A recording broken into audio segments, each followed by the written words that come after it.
In English, the word I is simple.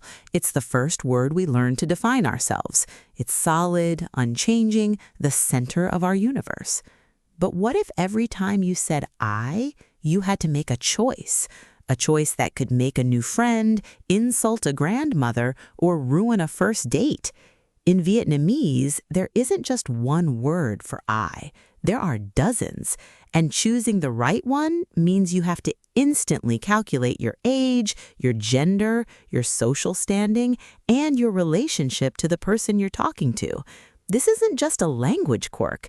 It's a map of the entire Vietnamese social world. Imagine this. You're in Hanoi. The afternoon heat is finally breaking, and the smell of grilling pork for bún chả is irresistible. You walk up to a street food stall run by a woman who looks like she could be your grandmother. You want to order. In English, it's easy. I would like one, please. But in Vietnamese, you freeze. How do you say I? The textbook word is toy, but using to here would feel strangely cold, like addressing a business partner. It creates a wall.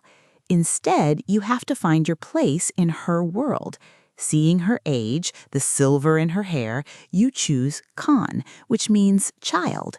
You call her ba, or grandmother, so you say, ba oi, cha con mot suet. Grandmother, please give your child one serving. You've just turned a simple food order into a tiny, respectful act of family. But this beautiful system has a dark side. What happens when you're not sure who is the grandmother and who is the child? This intricate web of pronouns isn't random. It's the ghost of Confucius echoing through modern Vietnam. The core idea is that society is structured like a massive extended family. Everyone has a role, a place, and a set of responsibilities. Your language reflects this constantly. For example, if you're an older man talking to a younger person, you are an older brother. If you're a younger woman talking to an older man, you are M, younger sibling. You might call yourself Chi, older sister, to someone younger, or cháu, grandchild, to an elder on the street. Your identity, your very I, is not a fixed point. It shifts and changes with every single person you interact with. It's a relational identity, defined not by who you are in isolation, but by who you are in relation to everyone else. The language itself is a constant, gentle reminder that you are part of a larger whole. So what about tôi, the one word that actually translates to I? It's the word you'll see in textbooks, the one that seems like the safest bet, but in real life, it's the one you use the least. Tôi is the language of formality and distance. You use it when you're giving a speech, being interviewed for a job, filing a police report, or in a business negotiation where you want to maintain a professional barrier. Using tôi with a friend or a shopkeeper would be jarring. It would be like wearing a tuxedo to go get coffee. It sends a clear, if unspoken, message. We are not close. We are strangers. The irony is that the most direct translation for I is the one that erases all intimacy. Its absence is a sign of warmth. The fact that Vietnamese people avoid it in daily life tells you everything you need to know. Connection, not individuality, is the default setting. Here's the thing that changes everything. In the West, language often orbits the self. I think, therefore I am. I is the protagonist, the fixed point from which we view the world. Our identity is something we build and project outwards. But in Vietnamese, the system of pronouns forces a radical shift in perspective. Every conversation starts not with who am I, but with who are we to each other. Before you can even say hello, you must observe. You must place the other person on the social map and locate yourself in relation to them. It forces you to be constantly aware of others. It decentralizes the self. The language itself is a practice in empathy, in seeing the world from a relational perspective. It's not about asserting your individuality. It's about constantly, actively and respectfully weaving yourself into the social fabric. It's a beautiful, complicated and deeply human dance. My friend Lynn told me about a first date she went on in Saigon. They met at a rooftop bar overlooking the glittering chaos of the city.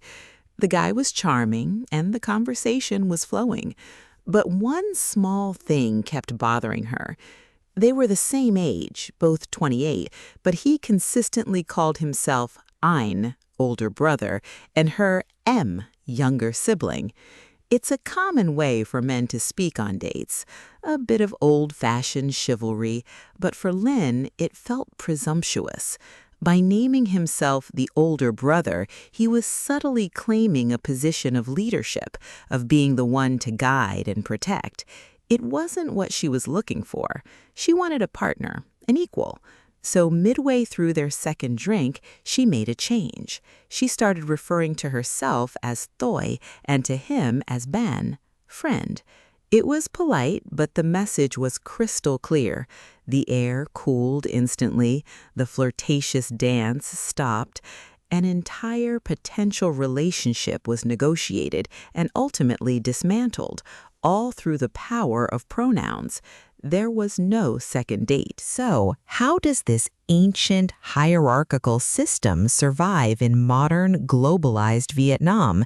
It adapts, and it gets even more complex. Imagine a tech startup in Ho Chi Minh City.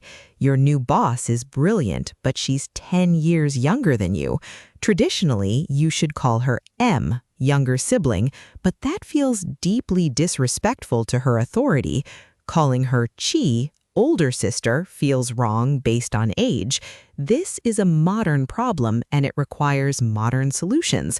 People get creative. They might avoid pronouns altogether, using names and titles instead, or they might default to more neutral, friendly terms like Ming, a gentle I, and Ben, friend. For young, urban Vietnamese, influenced by global culture and a desire for flatter social structures, the old rules are constantly being bent and remixed. The language is a living battlefield where tradition and modernity are constantly negotiating new terms of respect. In Vietnam, language is more than just a tool for exchanging information. It's a tool for building community. Choosing how to say I is a constant, quiet act of showing respect, expressing warmth, and reinforcing belonging.